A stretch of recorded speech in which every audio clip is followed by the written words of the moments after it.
On a warm August night in 1921, a beloved priest disappeared from the quiet town of Colma, California. Father Patrick Heslin, a man known for his kindness and devotion to his community, walked out of his rectory after receiving a mysterious phone call and was never seen alive again. For days, thousands searched the rolling hills south of San Francisco, praying for a miracle. But when his body was finally discovered, the truth would prove stranger than anyone could have imagined. Because the man who led police to Father Heslin's grave claimed he had help from beyond the grave, from the ghost of the murdered priest himself. This is the story of a crime that shocked the Bay Area and a confession that defied explanation. Father Patrick Eugene Heslin was everything a small community could want in a priest. At 46 years old, he had spent years serving the Catholic parishes around Colma and Daly City, areas just south of San Francisco that were still largely rural in the early 1920s. Those who knew him described a man of gentle demeanor, unfailing compassion, and deep dedication to his flock. He wasn't a wealthy man, priests rarely were, but he was rich in the respect and affection of his parishioners. Father Heslin lived simply in the Holy Angels Church rectory on Mission Road in Colma. His days were filled with masses, confessions, hospital visits, and the countless small acts of service that defined pastoral life. He was precisely the kind of man people turned to in times of trouble, which is why what happened on August 2nd, 1921, seemed so inexplicable. That evening, around 7:30 p.m., Father Heslin received a telephone call at the rectory. His housekeeper, Marie Wendell, answered and handed him the receiver. The priest spoke briefly with the caller, his voice calm and measured as always. When he hung up, he told Mrs. Wendell that he needed to go out. A parishioner was dying at a beach cottage near Salada Beach, several miles away, and needed last rites. It was the kind of emergency call that priests received regularly, a sacred duty that could not be postponed. Father Heslin put on his hat, picked up his ritual case containing the holy oils and other items needed for the sacrament of extreme unction, and walked out into the gathering dusk. Mrs. Wendell watched him go, expecting him to return within a few hours as he always did. But Father Heslin never came back. When midnight passed with no sign of the priest, Mrs. Wendell grew concerned. By morning, when his bed remained empty and he had missed his scheduled early Mass, concern turned to alarm. Father Heslin was nothing if not reliable. Missing Mass was unthinkable. Something was terribly wrong. Mrs. Wendell immediately contacted church authorities and the police. By mid-morning on August 3rd, word had spread through the community like wildfire. Father Heslin was missing, and just like that, a beloved priest had vanished without a trace, leaving behind only questions. Who had called him that night? Was there really a dying parishioner? And where was Father Patrick Heslin? The response was immediate and overwhelming. When a community loses someone they love, especially someone as central as Father Heslin, they mobilize with extraordinary force. Within hours of the alarm being raised, hundreds of volunteers had gathered to search for the missing priest. The search focused around Salada Beach and the coastal regions where Father Heslin had supposedly been heading. Police questioned residents, knocked on doors at beach cottages, and combed through the windswept dunes and scrubland.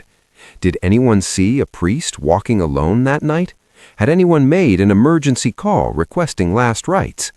The answers were consistently, disturbingly negative. As days passed, the search expanded. Volunteers trudged through the hills south of San Francisco, calling Father Heslin's name, hoping against hope to hear a response. Newspapers picked up the story, and soon the disappearance was front-page news throughout the Bay Area. Theories proliferated. Had the priest suffered a medical emergency and collapsed somewhere? Had he been in an accident? Or, and this was the fear that nobody wanted to voice, had something more sinister occurred? The Archdiocese of San Francisco offered a reward for information leading to the whereabouts of Father Heslin. Tips poured in, but none led anywhere.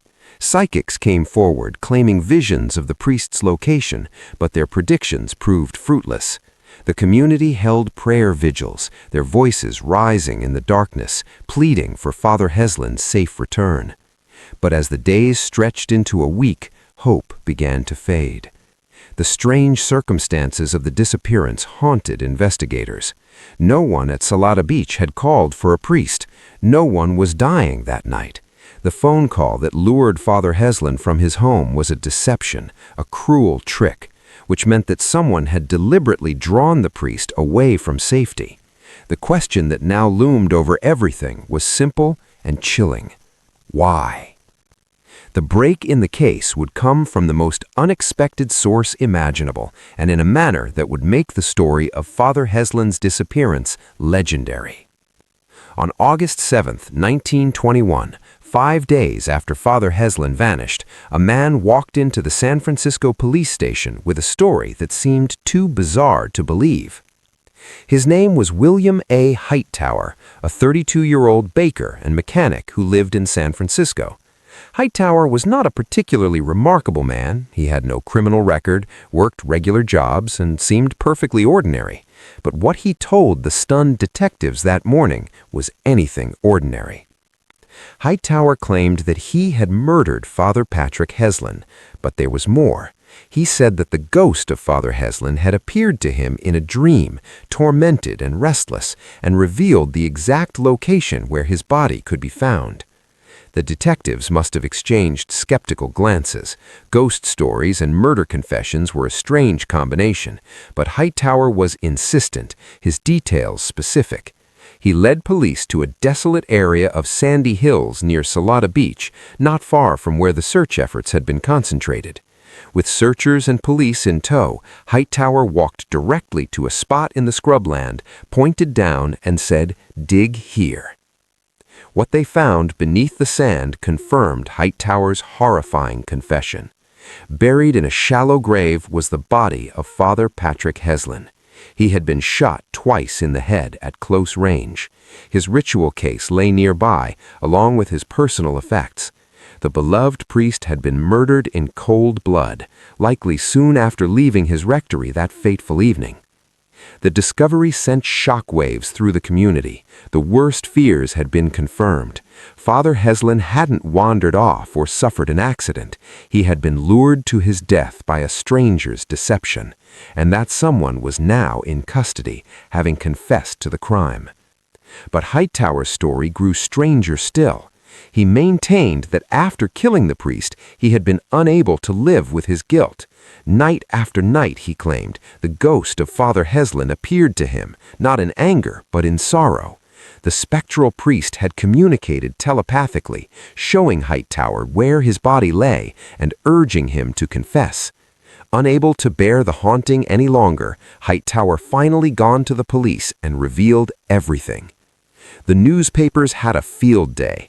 Headlines screamed about the ghost detective case, the phantom confession, and the murdered priest who had solved his own homicide from beyond the grave. But beneath the sensational coverage, serious questions remained. Did Hightower really been visited by Father Heslin's ghost, or was this elaborate story a calculated attempt to establish an insanity defense? And most importantly, why had Hightower killed the priest? The trial of William Hightower began in October 1921 and instantly became one of the most sensational criminal proceedings in California history. The courtroom in Redwood City was packed daily with spectators, reporters, and the curious, all eager to hear the details of the ghost story murder. The prosecution's case was straightforward and damning. They established that Hightower made the phone call to Father Heslin's rectory, impersonating someone requesting last rites.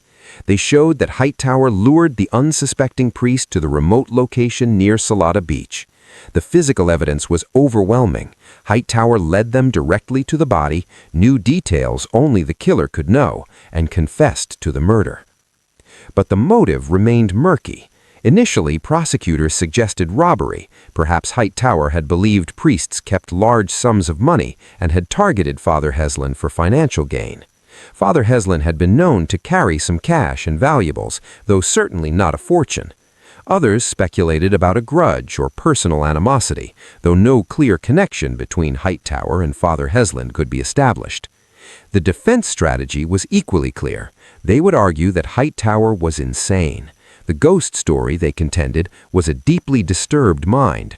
What sane person would claim to receive supernatural visitations?